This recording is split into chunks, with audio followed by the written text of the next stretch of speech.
Hello everyone, I'm back, and let me show you what I'm up to today. I'm working on the C2 Grand Sport, and I am working on replacing the existing rear upper section, which is the blue piece underneath the orange, with the new piece, which is that gray gel coat piece over there. The reason is because that one, if you look, has a trunk. The existing one does not have a trunk. The Grand Sports did have a trunk, so the owner wants that trunk in there. Additionally, the vent's in the wrong place. The blue one is the vent where it is. The one on the gray one is actually where I had to make this cutout. What I did was I made this template. This is only an alignment template, and it's there so that I can cut off the blue piece and then accurately replace it with that gray piece. So what I did was I made a splash mold. A lot of people gave me crap over this splash mold because it should have been a multi-piece mold, blah, blah, blah, blah, blah. That wasn't the intent of it. Its only intent is to locate that piece over there. So it just needs to be enough to do that. Any more than that is wasted effort. Also, they said it would be mold bound. Yes, I know that. And in fact, if you look, I had to tear it in places when I flexed it to get it off. Here, a lot of places.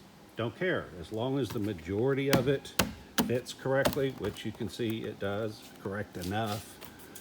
And I wanted it mold bound for this reason. So now this is strongly located, accurately located, because this would be mold bound if this was made out of multiple layers of fiberglass mat, made stiff like a mold is supposed to be, but I wanted to be able to pull it on and off, and then when I got it back on, I wanted it to be able to pretty much lock in place, which it is doing right now. Basically, I am using the fender flares more than anything as the locating reference, but in this case, all of it, the door jambs are a locating reference. Everything below this line right here is actually a locating reference for the gray piece that's going to go on. So what I did was I took this orange piece, the template off, put it on the table, actually spanned it between this table and that stuff, and then I put the gray piece on inside of this. And again, that's why I had to cut out these areas, because that's what it took to get the gray piece to set down like it was supposed to. I was pleasantly surprised that the two pieces did match each other as far as where the window openings were, other than the obvious things of the vent, and then the side vents are different, but and this corner was a little bit different. But for the majority, that gray piece fit right inside of this like a glove. All right, so once I got it in there, I used screws to hold it in place, make sure the two were sit strongly against each other with little to no gap. Then on the inside, I went through and I drew a line on the edge of where the gray piece is. So let me show you that. The gray piece covers the back and it comes down a little bit. All right, so what I did was I put it in there and I drew that line on the inside of this mold. Once I did that, I took my multi-cutter oscillating tool. Somebody's corrected me on what it's called, whatever, I don't care. And I periodically cut slots along that line. I didn't cut it solid because I need this to stay together for location purposes. All right, but now what I can do is I can take my multi-cutter, my vibrating tool, oscillating tool, and cut through each of these slots again and cut into the blue piece. What that will do is it'll give me a reference line of where to cut the blue piece off. So I will, after I do that, make all these little cuts, I'll go back in and connect the dots and cut it again. Then I'll remove the orange piece, cut off the blue piece.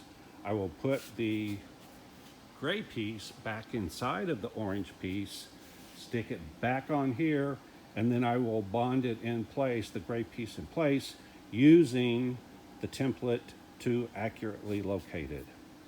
What I'm thinking I might have to do is take a hole saw and cut some holes periodically. And that's where I'll fiberglass the two together temporarily.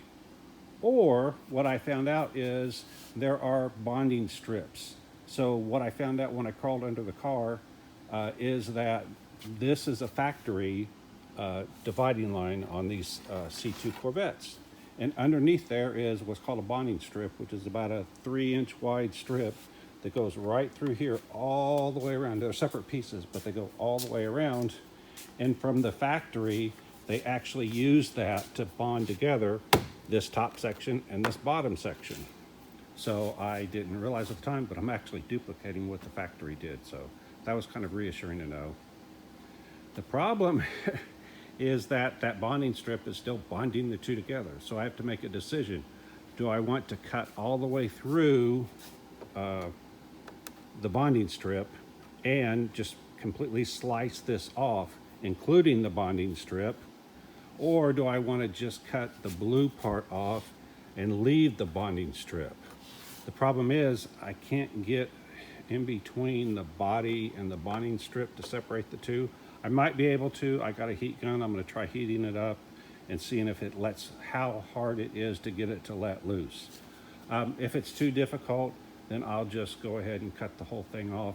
And then once I do that, it will be much easier to get to the bottom half of the bonding strip to remove it. And I'm going to price bonding strips, but I bet they're not that expensive in the amount of work. It would save me, if the bonding strip is difficult to remove, more than will offset the cost of the bonding strip. I was planning on making my own, but since they're already available, might as well go ahead and buy them. All right, let me see. I found a piece when I was cleaning. I spent about, I don't know, half to a fourth of my time cleaning. This is what a bonding strip looks like. So you can see it's a U-shaped piece, and you would put it on the inside, and you would basically have half of that. Let me show you. This would be on the inside. Obviously, this is a straight bonding strip, so it would go somewhere where there's a straight piece. There's not a lot on this outside, but there's also bonding strips other places. But what it would do is it would go on the inside here and split the gap right there. Half of it would be bonded to the bottom half, and then half would be bonded to the top half. So the advantage of that is when I do put the gray piece on, it's pretty much located because the bonding strips are going to hold it in place. So then what I'm going to do is use screws to screw the gray body to the bonding strip.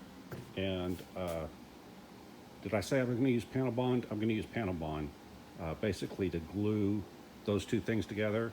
And then I'll take some kind of tool and grind a slot, a 45-degree angle here to create a depression, and then I will fill that with fiberglass mat and resin.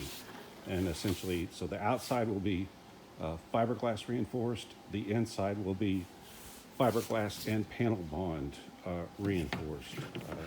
The factory uses panel bond now on a lot of cars, and it's been proven to be even stronger than steel or the fiberglass itself. So if good enough for the factory, it's good enough for me. One of the challenges is this section's panel bonded under here. If you look, see this piece right here? Okay, that's bonded to the roof. So actually it's further back there where I actually need to separate it, but you can see that the factory used panel bond in a lot of places to hold things in place. When they had an inner and outer panel, they bonded them together. So that's what I'm going to do, is I'm going to separate right there. So I'm going to try a heat gun, I'm going to try my vibrating, oscillating tool, and I'm going to try just a paint scraper. This cutter is a carbide cutter. I don't really want to cut the original part. I just want to cut off the part that I'm removing.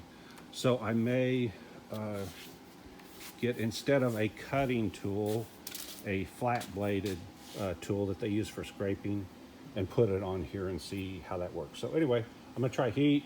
I'm gonna try a just scraper, manual scraper. I'm going to try this cutter, And I tried to find one of those flat scrapers, but for some reason Home Depot didn't have one. So I think I saw a set at Walmart. I know I have a set at home, but finding stuff right now is pretty difficult. All right, so that's my plan.